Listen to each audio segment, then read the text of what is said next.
Oh, hello everyone, and welcome back to Beyond the Stats. So, the 2026 wildcard round is in the books, and we had a lot of great games and a couple of not so great games.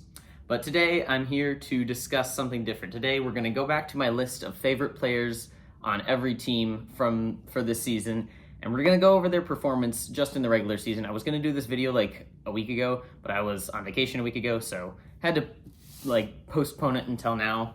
So I'm just going to be going through, and I won't give the grades that I gave them last time because I also graded them at mid-season.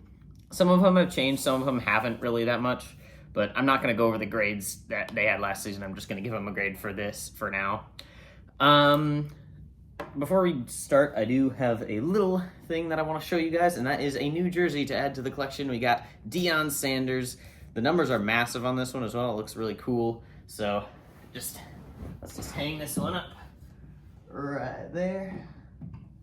And there you go, Deion Sanders added to the collection. There will be some more coming eventually. I got some jerseys for Christmas, but most of them were just ones that I bought with money that I got for Christmas. So in reality, the jerseys are showing up sporadically and not all at once. So there will be more coming. We've already ordered 2 that are already on the way, so stay tuned for those, I guess. But anyway, let's get straight into it. We're going to do as we've done in the past and go by division. So we'll start with NFC Northeast Southwest and then AFC Northeast Southwest. So starting with the Minnesota Vikings, my home team, not my favorite team, but my home team. My favorite player on the Vikings for this season was J.J. McCarthy. 9. He kind of disappointed, I'm going to be honest. I'm going to be real, these first 2 are probably the 2 most depressing ones of the whole thing. So yeah, J.J. McCarthy, not a great season. There were people that I see that were picking the Vikings to get the number 1 seed in the NFC because they predicted J.J. McCarthy would be a serviceable quarterback. He was not. J.J. McCarthy had one of the worst rookie seasons I've seen from a quarterback in quite a while. It was not great. But in all fairness, it could have been worse.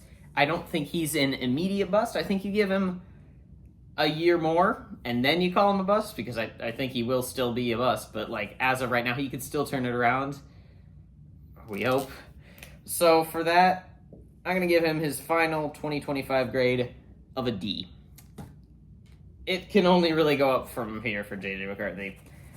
However, the next person we have on the list from the Packers is someone who honestly might have had the worst performance of anyone on this list throughout the season, or at least been the most disappointing in my eyes. This is going to be annoying to have to write all these names, but it's fine. We have Matthew Golden. Man, honestly, I got Worthy vibes from this guy. Maybe it's because he went to Texas, maybe because he also has a name with aura, but I don't know. Maybe just because he's fast. I had hopes for this guy. They drafted a receiver in the first round who's small and fast, It's kind of like the Chiefs. And, we'll get to Worthy later, but this one did not pan out. I'm just going to say that. He was not their wide receiver 1. He wasn't their wide receiver 2. He probably wasn't even their wide receiver 3. Romeo Doubs was honestly their top receiver. Christian Watson also did better. Who else did they have? They had Jaron Reed, I think that's his name. Yeah, they had a lot more receivers that did better, and he finished the whole season with 0 touchdowns. Even they targeted him on the final play of that playoff game, no touchdown there. I mean, I get it. The touchdown is going to come when your number's called on a play call, so it's really more about coaching that he didn't get the touchdown. But still, no touchdowns. You're drafted in the first round. You're a wide receiver 1. You should he should have made more of a difference to this team than he did. Yet they still got the 7 seed and got eliminated in the first round of playoffs, like they basically have done pretty much every year. So he is your one and only F. I think Matthew Golden is a certified bust. If he comes back and proves me wrong, great. I'd love to see it. But as it is right now, I don't like it. I don't have a lot of faith in Matthew Golden. Unfortunate, but it is what it is. Next, we have Detroit. Now, this was the only team that I had 2 favorite players. I'm going to select one now because I think now that the season is done, there's one that I like more than the other. And maybe it's just because this person had a more successful season than the other. But I had Aiden Hutchinson on here as well. I guess I give him like a B or something. But my actual favorite player on the Lions is Jahmyr Gibbs, who I'm going to give an A-. I think other than the fact that he kind of decreased a little bit from last season, he still had a fantastic season. Snubbed on the AP team. I guess there's only one running back on each of the AP teams, so he's not going to beat like Jonathan Taylor or anything. But I still think I don't know if he was. Did he make Pro Bowl? I think he must have made Pro Bowl, right? One would think. So, still a great season. I think he will be solid for many years to come. I like how he plays. He's really fast. He's really nimble. Can get really long runs. The exact type of running back that the Kansas City Chiefs really need. So, I don't know. Next, moving on to one of the players that improved the most in the second half of the season. That being Bears tight end Colston Loveland. Actually finished the receiver as the Bears he finished the year as the Bears' leading receiver. I guess they have a very split room. They have a good receiving core, but no real standout, kind of like the Chiefs, except the Chiefs' wide receiver core is actually bad, apparently. But yeah, they've got Luther Burden. They got good old, what's his name, DJ Moore. They got Romo Duns, who I think is probably the best long-term option, at least for wide receiver one there. But Colston Loveland led the team in receiving. Passed up Cole Kmet. I thought he would. I made the bold claim that Colston Loveland was better than Tyler Warren, and based on this season, he's not. He didn't have a better season than Tyler Warren, but I still think he played well. And so for that, I'm going to raise his grade significantly to a B+. He did what he needed to do. I think for the most part, the system that I'm going off of is if they had a good season, they're a B. If they had a great season, they're an A. If they had an average season, they're a C. And if they had below average, they're a D. Pretty simple. So, next we're moving on to the NFC East. And the first team we're going to go over is the Giants. And my favorite player from there is Dexter Lawrence, too. I think the only real problem with Dexter Lawrence this season is he kind of got overshadowed by Brian Burns. Brian Burns had a fantastic season. I think he was Pro Bowl for sure. I don't remember if he was AP All-Pro, but maybe second team. I don't remember. I looked at those lists for 2 seconds and then forgot them. I'm not gonna lie. Yeah, either way, still fantastic. I'm going to give him the grade of C because although he is still a good player, he didn't improve much on what he did last year. So, and even if he did a little worse, he's still a good player. I'm not going to give him a low grade just because he didn't do quite as amazing as last year, especially since the reason he didn't do quite as great is pretty much just because there were people that, like Brian Burns, that were doing better than him on a defense that was honestly pretty good and a higher point, or at least a pass rush unit that was the high point of this team. So, next moving on to one of the more controversial players, at least grade-wise, I'm going to give him here. We have, that is the ugliest letter H I've ever seen, Devontae Smith. Eagles wide receiver 2, and honestly, still second best wide receiver 2 in the league. I think nothing's going to beat George Pickens' CeeDee Lamb. It's crazy that CeeDee Lamb is even a wide receiver 2, but at this point he is. George Pickens is better, and CeeDee Lamb didn't have a great year this year, but I think he's proven in the past that he is better than any other wide receiver 2 in the league for sure. But yeah, Devontae Smith, honestly, I think in the long term, he might be the Eagles wide receiver 1 for the future because the amount of weird stuff A.J. Brown keeps saying and the amount of drama he's stirring up within the Eagles, I don't know how much longer he's going to last there. So Smith might be the move, and honestly, he is a serviceable wide receiver 1. I don't doubt that he could play wide receiver 1. He had over 1,000 yards. I still think he is a absolute top tier wide receiver 2, would be an above average wide receiver 1 pretty much anywhere. so for that, and because of the fact that he nearly outpaced A.J. Brown, A.J. Brown might have missed a couple games, though. I think that... Did he? I think he might have. Whatever. Either way, I'm still giving DeVonta Smith an A-. I think he had a fantastic season. Proved that he is in the upper echelon of wide receiver twos, like, over guys like Devontae Adams or even, like, T. Higgins or whatever. This jersey is not straight. One thing I don't like about this one is, like, it isn't straight. Like, it doesn't... I don't know if it's because of the big numbers or, like, what, but it looks like it's, like, bending in weird here. I don't know what's going on. This is just... This is gonna annoy me. Please? Whatever. I'll just try not to look at it. Next, we have Dallas. Now, this was my sort of, like, funny joke one, and honestly, I could have picked George Pickens, but I don't really like George Pickens because he's, like, got weird, like, crash-out moments, so there's that. I mean, I like him as a player, for sure, but, like, I don't know. This was my funny one. I just picked Brandon Aubrey because, you know, kickers, yay. But, you know, he didn't have as impressive of a season as last year, at least accuracy-wise. He still made, a bunch of long field goals. Still, I think, one of the best in the league at that. I think Cam Little has proven that he is also good, but the accuracy-wise, I think Brandon Aubrey might be a little better. But even, like, the league average, like, Brandon Aubrey started out great and then kind of, like, regressed as the season went on and became just average.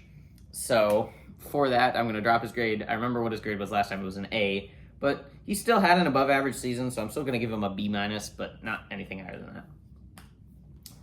So, next, we have Washington. And the player that I have picked here is actually the player that led them in receiving. I believe he led them in. No, he might not have. He might have just led them in, like, catches or receptions. Deebo Samuel. So, this, I mean, the only reason he would have did that is because Terry McLaurin was injured for a while. But either way, I think he has again proven that he is a pretty good wide receiver, too, on this team at this point. I remember the year when he was, like, 49ers wide receiver 1, and that was great, but I think he definitely has gotten worse since then. He's regressed. But regardless, he's still a serviceable wide receiver, too. I'm going to give him a B-. I got to get through these quicker. There's 32 teams to go here. I got to stop talking for so long. Whatever. On to the NFC South. We have the Panthers, which I didn't really know who to put here. And honestly, I definitely picked the wrong person because I picked Chuba Hubbard here. I thought he could do... I mean, running backs are so hard to predict because they're good instantly, and then they can just drop off a cliff instantly, or they can just, like, revive their career instantly like friggin' Rico Dowdle did. So, I mean, Chuba Hubbard, obviously not an ideal season, being their running back 2 at this point, so give him a C-. Okay, next, moving on to the Saints. We have my boy.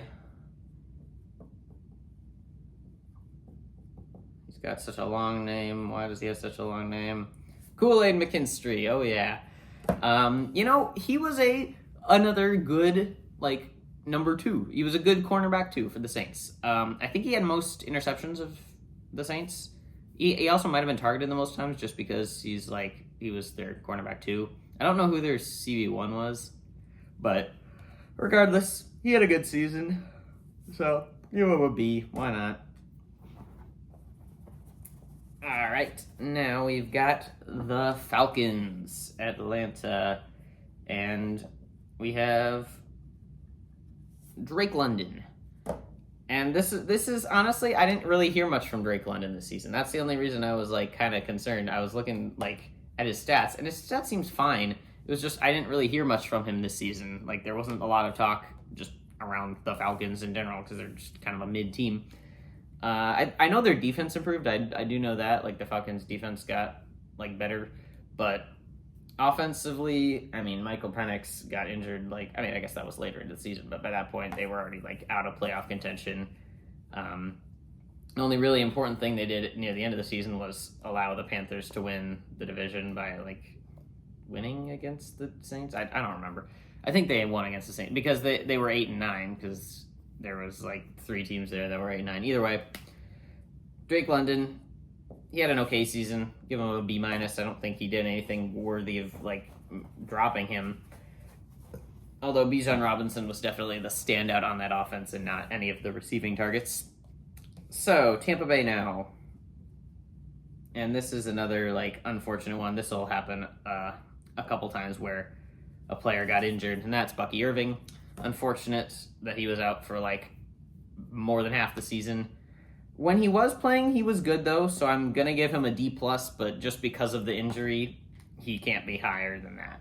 Like if you're out for half the season and you have, like, by far your worst career totals, you're not going to be a C or anywhere even really near like a good grade. But for what it's worth, he didn't have like too much worse metrics when he was playing, at least before the injury.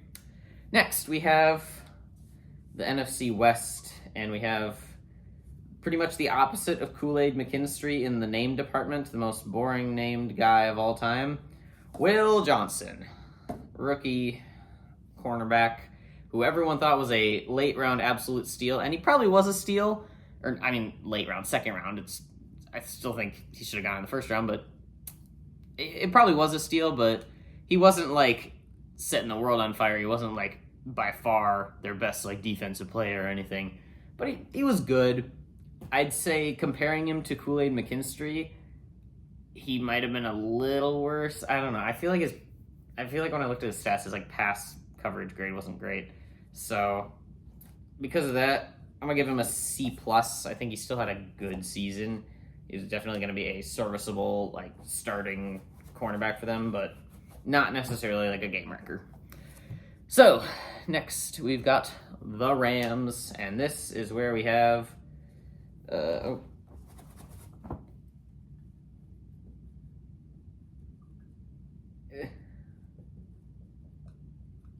This is where we have Matthew Stafford.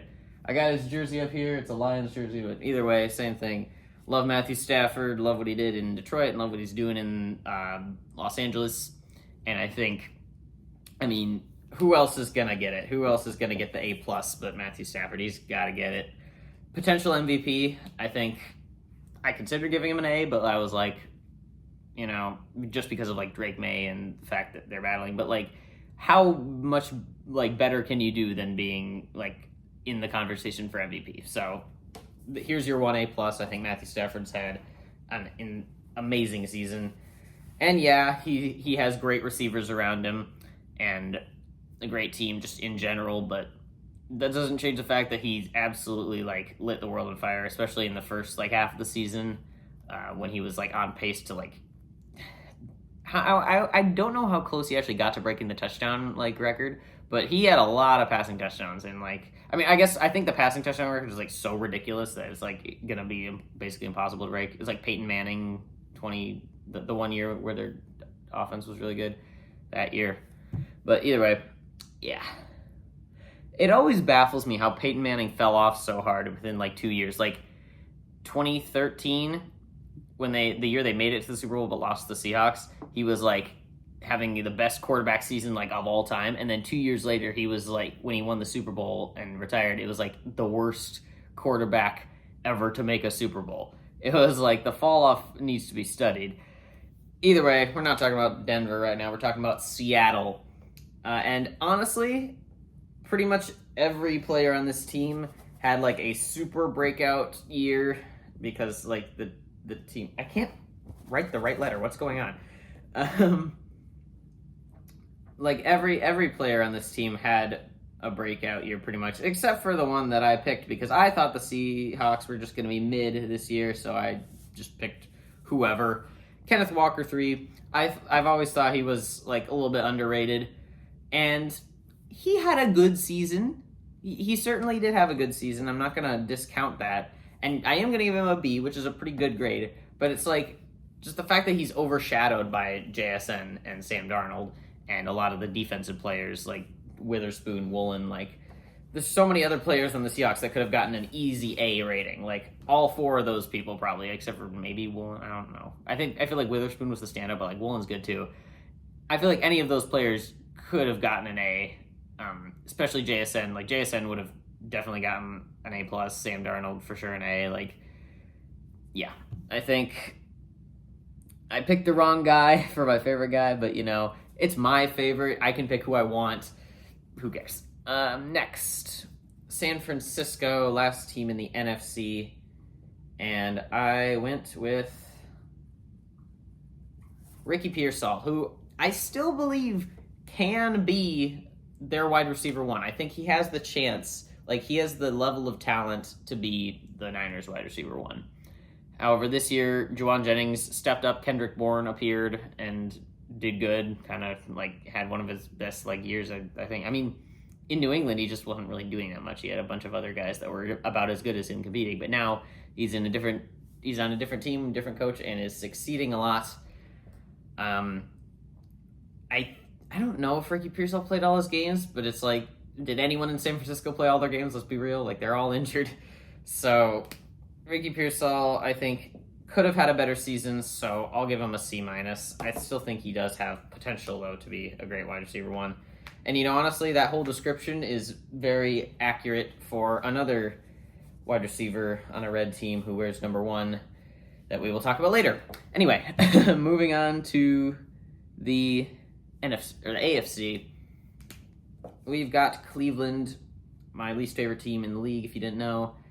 So it was hard to find a player that I like. It's also hard to write this guy's name. But I feel like everyone knew that Carson Schwarzenegger was going to be good. So I don't know why he fell to the second round and fell to the Browns. Like, why? I mean, I guess there were a bunch of defensive players that everyone thought was going to be good, like Jahad Campbell, Malachi Starks, Will Johnson. Like, there's a whole bunch of people that everybody knew was going to be good. I don't know how they got this dude. Like, Brett.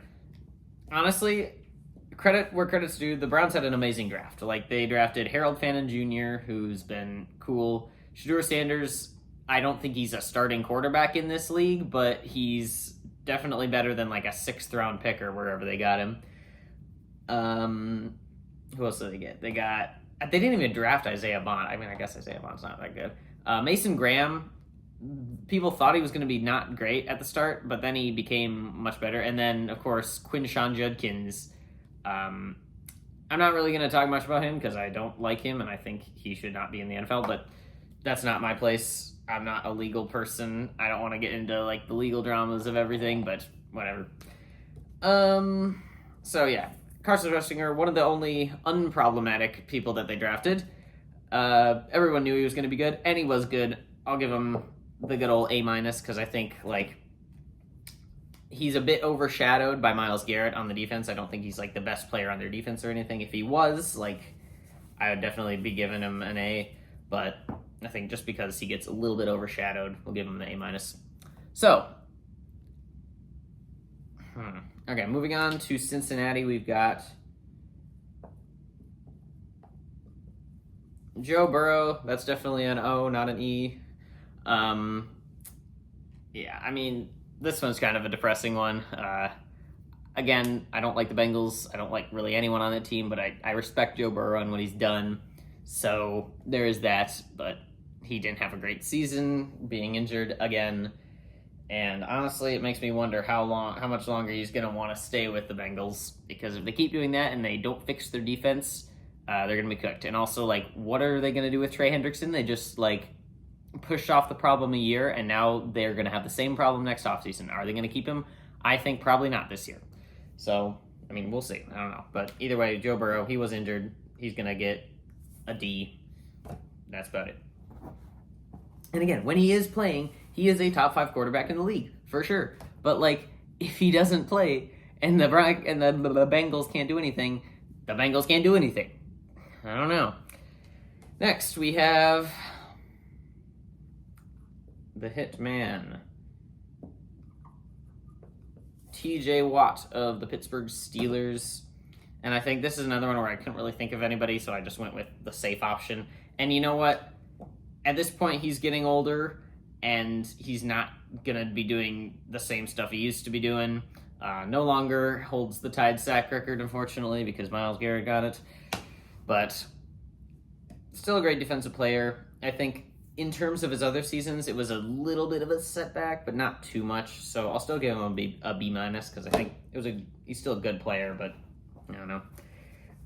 Next, we have Baltimore. And honestly, there's a lot more other players I could have gone with. A bit of a disappointing year for them just as a whole, but especially so for Isaiah Likely, who I thought was going to easily take over as the new tight end one, and I thought Mark Andrews was going to fall off, but I guess I was wrong. He did have that amazing catch at the end of Week 18, though, but unfortunately it meant nothing. Honestly, I think if he had made that catch and they had made the kick and gotten to the playoffs, he would have been a C minus, but for that, it's going to be a D. It's a whole team thing. It just wasn't a great season. You know what? Fine, make it a D plus. He was fine, I guess. He didn't have as many yards as last year. He just didn't have the performance I thought he was going to have. Below average. That's what the D means. But I think, I still think he was not, terribly awful. You know? All right, NFC East. Oh, buddy, we got another long name.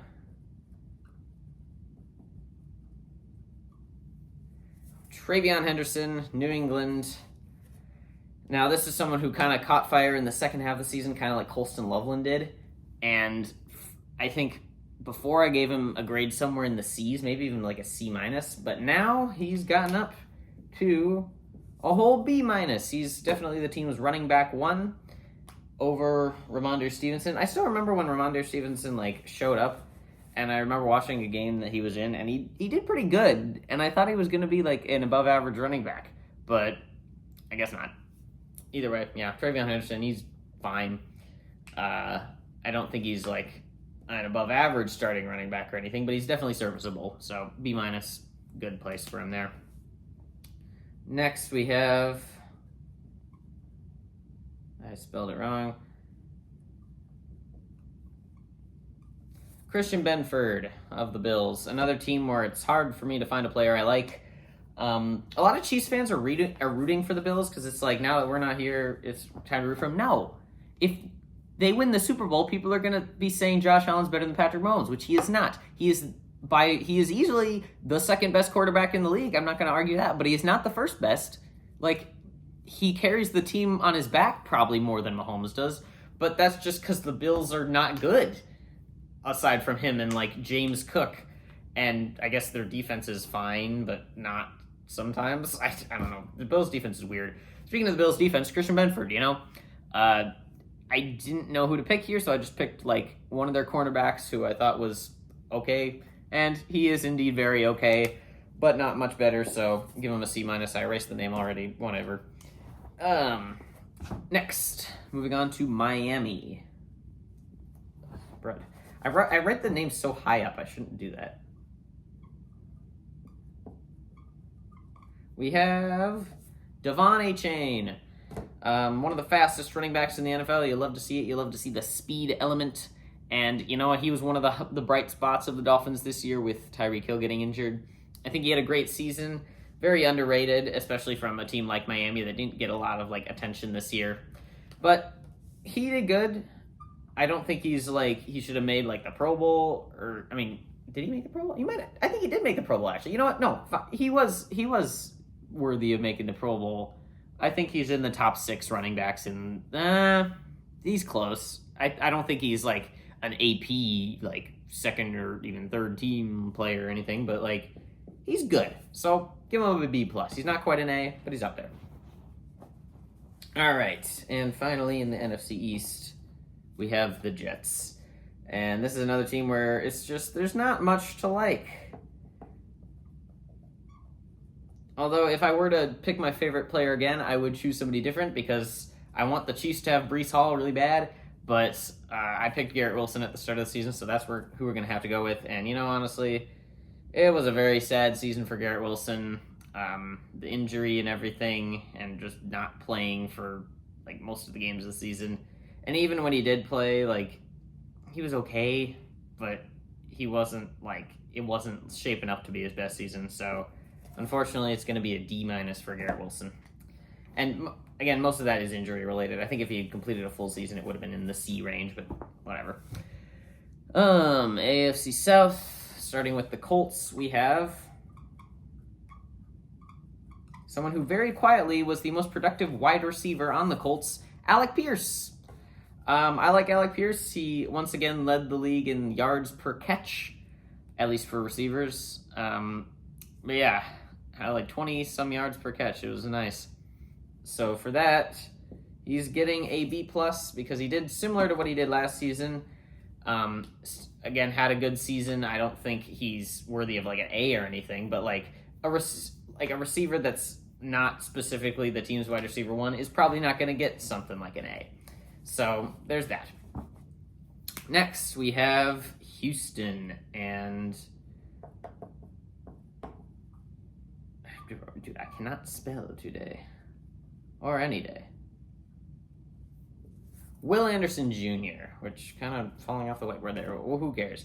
Will Anderson Jr., I think he made the Pro Bowl, right? He made one of the things. I know that. And Danielle Hunter didn't, which kind of surprised me because Danielle Hunter had more sacks. Maybe Will Anderson was just getting double teamed more, but I feel like Danielle Hunter had a little bit more production this season. So because of that, I'm not going to give Will Anderson Jr. a full like A. I think just for that, I'll give him an A-, but he still had a fantastic season. Still one of the key pieces of one of the best defenses in the NFL, maybe even the best. Like, it's hard to tell between like Texans, Broncos, and I guess Seahawks is good, but I still think Texans and Broncos are the best. If they meet in the NFC Championship, the final score is going to be like 6-3. It's going to be ridiculous because none of those offenses are going to be able to do anything unless Bo Nix becomes fourth quarter against Giants Bo Nix. Okay. Get ready for next episode where I'm going to talk about my updated playoff predictions. I see a lot of people actually that have predicted the playoffs entirely correct up to here, which is crazy. The games that I got wrong were Packers, Bears, which honestly I really just picked the Packers because I wanted them to win. I thought it was kind of a toss-up, so I was like, might as well pick the Packers because I want them to win, but I guess Bears are a better team. And then I picked Jacksonville over the Bills because I didn't trust the Bills, but I guess Buffalo has more playoff experience, so I shouldn't be too surprised. And then I got all the other ones right. So, moving on, we've got Tennessee, and this is another one where it's kind of depressing. Kind of shades of Garrett Wilson. We've got Calvin Ridley, shaped up to be the team's wide receiver one, but got injured like pretty quickly into the season. Not a great time for Calvin Ridley this season. I was originally going to put him as an F just because of how like unproductive he was, but for the games that he did play, he actually improved on a lot of his metrics. Like he had more yards per game, and he had as far as the team goes, he was definitely carrying the receiving room until he got injured. So for that, I'm just gonna give him a D and not anything lower. So next we've got the Jaguars, and this is another one that's got injured. Kind of sad. It's Travis Hunter. I was originally thinking about getting a Travis Hunter jersey, but I think he's going to need to show a little bit more than he has this season for that to happen. His first half was good, not going to lie, but the fact that he plays two different like positions, and he plays on offense and defense, it's like it's hard for him to be super good at one or the other. Like he kind of needs like they're using him more as a receiver, which at this point I feel like they don't really need. Like Jacksonville has one of the best receiving one of the best receiving cores in the league. It's like how do you form the plural of core? Because it's like it's already plural. You know? I don't know. That's a question for not this video. I don't know. I think they need a cornerback more than they do a receiver. And maybe at the beginning of the season their defense was like going insane. That's true. Like I feel like they could use both, but it's not like he's going to be a game changer on either side. He's just going to be a piece on either side. And he was doing good at receiver when he was playing, but he wasn't their best. So honestly, I think I'm gonna give him a C minus. I just didn't think he had the greatest season ever. But I do think that can change. Hopefully it will. I like him a lot, and I want to see him succeed for sure. Next, we have Denver. And I think I actually changed who I said was my favorite player. From the first to the second one. I know in the second one I said Nick Benito, who did fantastic. He's gonna get an A. But I think I picked somebody else in the first thing, and I was like, I'm just now remembering that I did that, and I'm like, I was gonna go back to the first video and see, but I only went back to the second one because that was the one where I had them all written down, and I had Nick Benito written down. I don't know if I switched it up or whatever, but either way, I don't really like anyone on Denver because, Chiefs fan and all. But if I had to pick someone, Nick Benito's underrated. I think he should have been awarded. Was he in the Pro Bowl? He must have been. He's too good to have not made the Pro Bowl. Like, let's be real. If he didn't, he should have. Yeah, for sure, an A. Very good performance, very good season by the whole Denver defense. And yeah. Next, Las Vegas. And again, don't really have anyone I love, but I respect Max Crosby and what he does. He's probably their best player, just in general, or their most standout player. But I feel like this season wasn't anything to write home about. He's still a good player, sort of like TJ Watt, so I'm going to give him the same grade as I did TJ Watt, a B minus. Next, we have the Chargers. And for the Chargers, I picked Derwin James Jr. And I think he's still one of the best safeties in the league for sure. Had a great season this year. Nothing like A worthy, nothing super special, but did make Pro Bowl and everything. So B plus, good grade for him. And again, Chargers, not really a ton of people I like on the Chargers. But again, I respect Derwin James and what he does and everything. And finally, we have the Kansas City Chiefs, who, of course, it's going to be my boy, Xavier Worthy. And this season for Xavier Worthy is going to be a C minus. It hasn't been the best. There have been a lot of bad stuff going on this season. It was for sure a down year. I will say that. But I will also say that he's shown that he can be good when he's given the chance. Like, not only is he super tough, he's a player that his attitude is something I want to see on the Chiefs in the future. Like, he plays through the injury, he does tough, he takes the blame on himself, he doesn't put blame on other people. He's always looking to improve, and I like him more than Rice as the wide receiver 2 next year. I don't think either of them are going to be a wide receiver 1. I think we should go out and find either like a good tight end to replace Travis Kelce. I'd probably like that more, or just like a great wide receiver 1. But honestly, this is a contract year for Rice. I think we trade him. I'm not even going to lie. Rice has not been it for the Chiefs. Legal things, and even legal things aside, he's dropped the ball more times than Worthy. That's one thing Worthy has done great this year. He finished the year with only 1 drop, and that was in the very last game of the season, or at least the last one that he played in. So, I don't know. I still think just the problem with Worthy this year has been the coaching staff hasn't been using him in the right way. And, honestly, he reminds me a lot of Ricky Pearsall. I think Ricky Pearsall has the opportunity to be the 49ers wide receiver 1.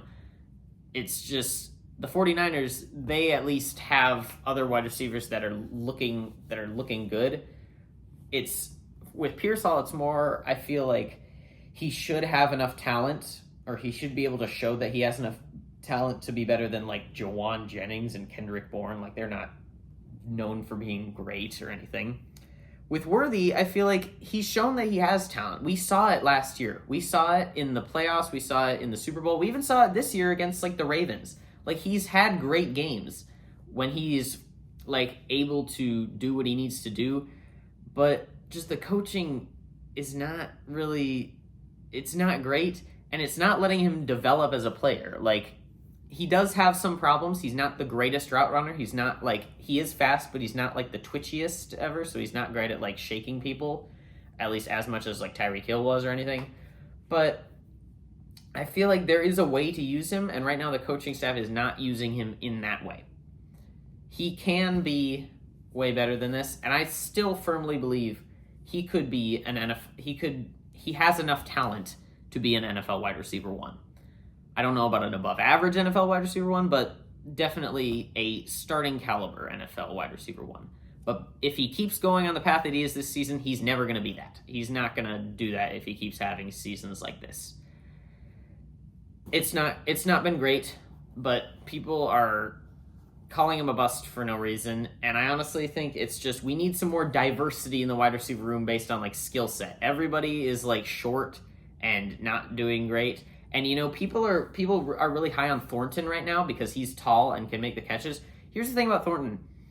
Thornton was forced to play like Thornton is a better deep threat than Worthy is because Worthy is short. Like, he's not going to be able to win, like, contacts and win, like, one-on-one jump deep balls. That should be Thornton's strategy. Like, use Worthy's speed for stuff other than deep routes. Thornton should be your deep threat. Worthy should be your guy that you use as a normal receiver, anyone. And, like, his speed can be used for stuff for sure. And I think, like, don't completely rule him out of deep threats. But, like, then you need another receiver who can just, like, get 5 yards every time. Or, like, get just a couple yards every time. Like, you know. And it also didn't help. I'm not going to blame this completely on Mahomes because some of it is just Worthy's ball tracking, which still does need to be improved. But part of it was a lot of the time they're throwing it to him so deep down the field. The reason why his catch percentage is so low is because Mahomes is just inaccurate when throwing to him. And Mahomes was a lot more accurate when throwing to Thornton. Is something I noticed, especially in like the Giants game where Thornton had his like biggest performance. There was that. I think I like Thornton a lot. I think we keep him around, but honestly, I just don't think Rice is a good wide receiver 1. Like, I think Worthy has a higher potential than Rice as far as like wide receiver ability. And right now Rice is better, but I think Worthy has a higher ceiling. And I think Rice is about at his ceiling. And also, Worthy hasn't dropped the ball. He's more reliable. I think every sign points to Worthy being a guy that you keep around for the future. I don't think he needs to be the team's wide receiver 1, but just don't get rid of him, please. Like, you have Hollywood Brown. He's probably going to be gone next year, honestly. Like, he's done good for this team, but again, he's short and fast. He's a guy that we have a lot of. We need to ship out like Rice and Brown and get like a true star like pass catcher, someone like Puka, someone who can win catches, someone who is like large. I mean, it'd be great if we could get like Justin Jefferson or something. That'd be cool, but we'd have to like trade an arm and a leg for that, so I'm not looking forward to that. Honestly, I can't decide who we draft in the first round at this point because a lot of people are saying Jeremiah Love. And I agree, but I also feel like it's easier to get a great running back in the second round than it is to get like a great pass rusher in the second round. And we also need a great pass rusher. And I do know that there's a lot of good pass rushers that are like in this draft. It's a pretty stacked draft. And you know what? Honestly, I think if there's any year to trade up, it'd be this year. Not trading up the first pick, I'm saying, just like trade up your like second round pick to another first round. Like, this would be the year to like try to get 2 first round picks or something. Like, I don't know. I think those are I think other than coaching, like player-wise, your top needs are running back and a great pass rusher. And secondary help would also be great. But again, as I've said before, the Chiefs are not guaranteed success next year. But I think there are bigger problems we have than Worthy. Worthy is a good football player, and he has talent that is unique. He has one-of-a-kind generational speed that we should not waste. And honestly, the thing that is wasting it the most is just the coaching failing to help him develop and failing to, like, change up the play calls a little bit. Like, I don't know. With all the head coaches firing and, like, stepping down, like Mike Tomlin stepping down, that are, like, older, it makes me like less. It makes Andy Reid's job seem less secure, especially because of this season. I don't think he's going to get fired, and I don't think he should be fired. I still think he's a fantastic coach, but if there's one thing I've learned, is that even every coach, no matter how good they are, eventually their scheme will get stale, and you'll need an improvement. Like, the best coach in, like, George Halas, we'll say, best coach in, like, 1940s or whenever he coached. I don't really know. But, like, someone like George Halas would easily be out-coached by, like, just a mid-level NFL quarterback these days, just because we know so much more about the game than we did back then. That's honestly, I think that's more the reason than anything why people like as good as like Belichick are falling off. Another thing, this is kind of a conspiracy theory. We're kind of off topic from Worthy now. Like I've said what I need to, but one more like little last conspiracy theory before we go. Like if you'll notice, look at who like the MVP candidates are. You got Matthew Stafford, Drake May, I guess Sam Darnold. And then look at who the Coach of the Year candidates are. Sure, you got like your Liam Cohens. You got your who else you got? You got like Kyle Shanahan, who that's my vote personally. But then you got people like Mike Vrabel, who are like favored to win. But the thing is, Mike Vrabel has Drake May. Who does Kyle Shanahan have? Brock Purdy? Like, he's fine, but he's not Drake May. Like, people give coaches a lot of credit. And, like, look at Brady and Belichick. Brady, the greatest quarterback of all time, just happened to have the greatest coach of all time?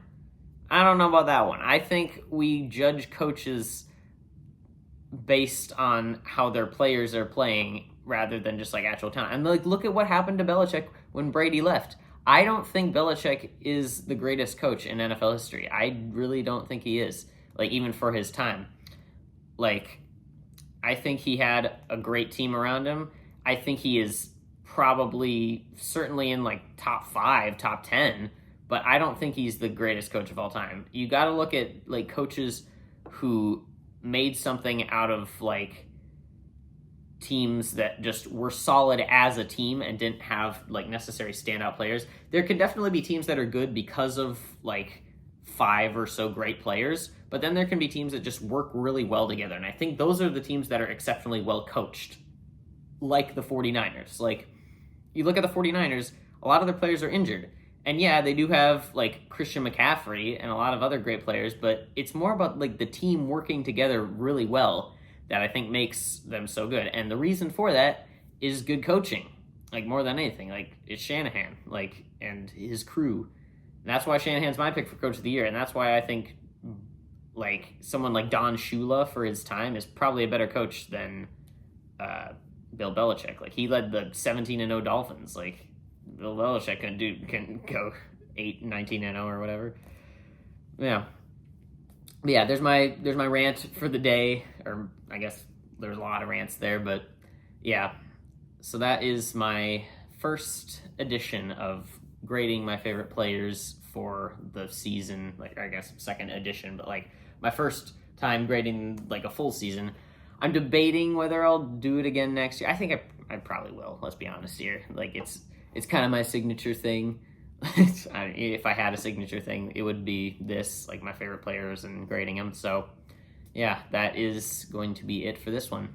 So with all that said, I hope you guys have enjoyed watching this video. If you did, remember to leave a like and subscribe to my channel. It helps me out a lot. I'll see you guys next time for divisional round power rankings, game rankings, and predictions. And yeah, hope you guys have a great day. I'll see you next time.